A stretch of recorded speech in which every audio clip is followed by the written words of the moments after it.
The Midnight Sun is reasonably well known to Twilight Zone fans. It features a very simple but massive in scope premise that effectively captured and maintained the viewer's attention across its 26 minutes. A pair of strong performances pull us through the end of the world. 1 month ago, the Earth changed its elliptical orbit without warning, and now it inches its way closer to the Sun with each passing day. Doomed, most people panic and try to head north for more bearable temperatures, but among those who remain in their homes are apartment building tenant Norma and her landlady, Mrs. Bronson. They stay put in a deserted New York City, trying their best to conserve water and enjoy the air conditioning when the power is actually working.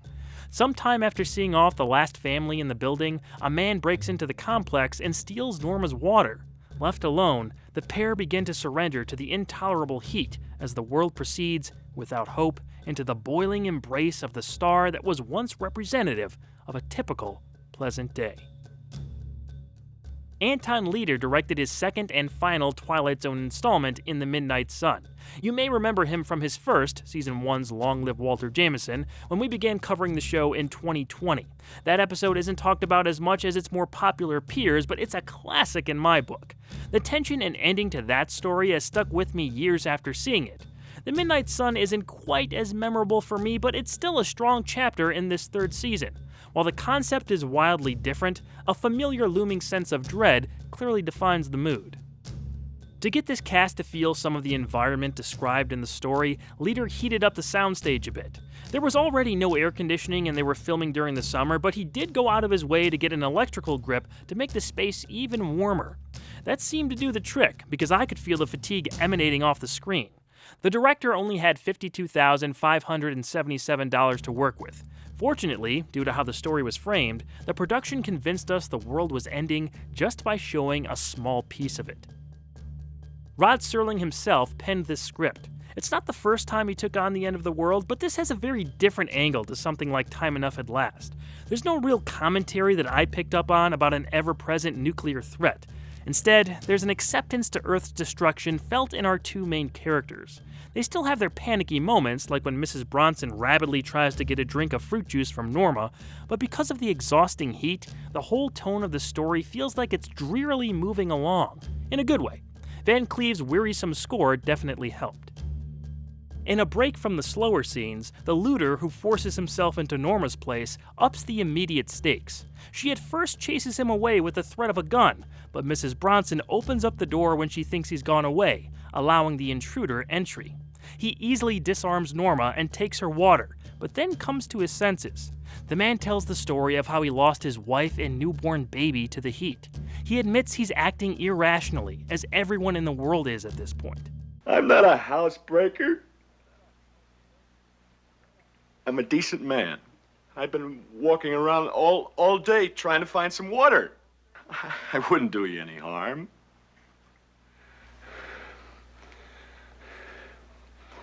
Please forgive me. It's a good scene. Actor Tom Reese believably represented the rest of the world, mostly decent people thrown into an impossible situation.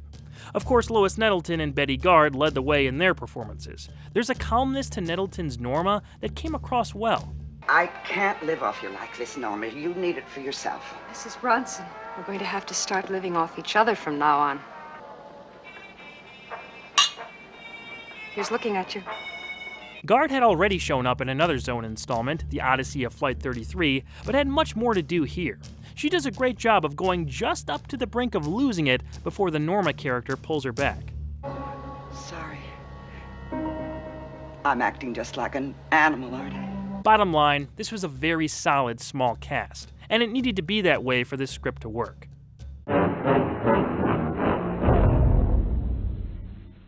Mrs. Bronson starts to hallucinate before fainting and presumably dying of the extreme heat.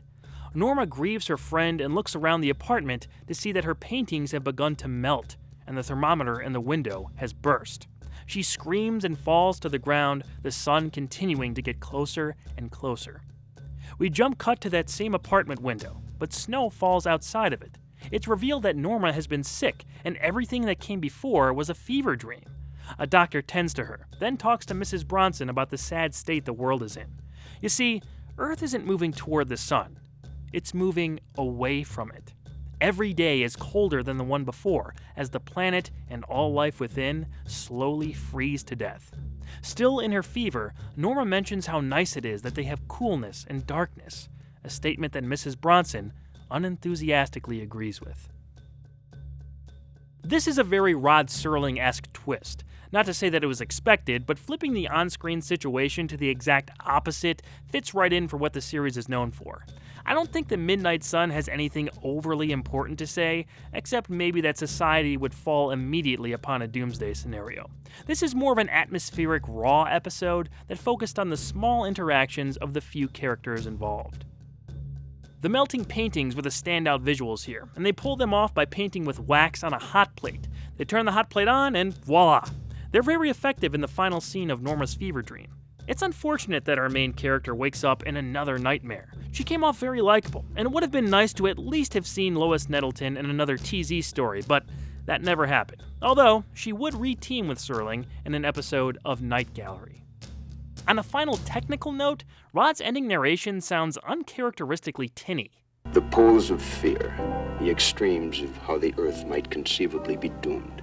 There are some sound issues across the restoration of the series where they reinserted old damaged elements to be more authentic to the original airings, but as far as I know, that wasn't the case in The Midnight Sun.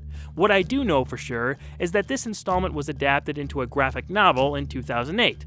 Not one I would have expected, but it goes to show that this story had its fans. I'd recommend this episode. There's a lot to like. Throw it on during a hot summer afternoon or a cold winter evening. It might as well be one and the same in the Twilight Zone.